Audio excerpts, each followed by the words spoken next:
ರೈತರೇ ದೇಶದ ಬೆನ್ನೆಲುಬು ಮತ್ತು ವಿದ್ಯಾರ್ಥಿಗಳಿಗೆ ಮುಂದಿನ ಪ್ರಜೆಗಳು. ಇವರಿಗೆ ಸರ್ಕಾರ ಉತ್ತರ ಕೊಡುತ್ತಿದೆಯೇ? ಕಾರ್ಖಾನೆ ವಿರುದ್ಧ ವಿದ್ಯಾರ್ಥಿ ಆಕ್ರೋಶ. ಪರಿಸರ ಮಾಲಿನ್ಯ ಉಂಟು ಮಾಡುತ್ತಿರುವ ಕಾರ್ಖಾನೆಗಳನ್ನ ವಿರೋಧಿಸಿ ವಿದ್ಯಾರ್ಥಿ ಹರ್ಷರಾಜ್ ಹಿರೇಬಗನಳ ಗ್ರಾಮಕ್ಕೆ ಭೇಟಿ ನೀಡಿದ್ರು.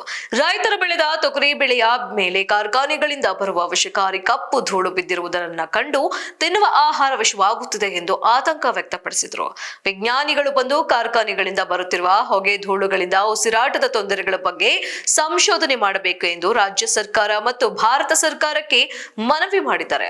ಹಾಲವರ್ತಿ ಮತ್ತು ಹಿರೇಬಗನಾಳ ಗ್ರಾಮದ ಸುತ್ತಮುತ್ತಲೂ ಪರಿಸರ ಮಾಲಿನ್ಯ ಮತ್ತು ವಿಷಪೂರಿತ ಗಾಳಿಯಿಂದ ಹಾಲವರ್ತಿಯ ಮುತ್ತಪ್ಪ ಎಂಬ ರೈತ ನೀರಾವರಿ ಭೂಮಿ ಫಲವತ್ತಾದ ಬೆಳೆ ಮನೆಗಳು ಮೈಕೈಗಳು ಕಪ್ಪಾಗಿವೆ. ಇದಕ್ಕೆ ಸರ್ಕಾರ ಉತ್ತರ ಏನು ಎಂದು ತಮ್ಮ ಆಕ್ರೋಶವನ್ನ ತೋಡಿಕೊಂಡಿದ್ದಾರೆ.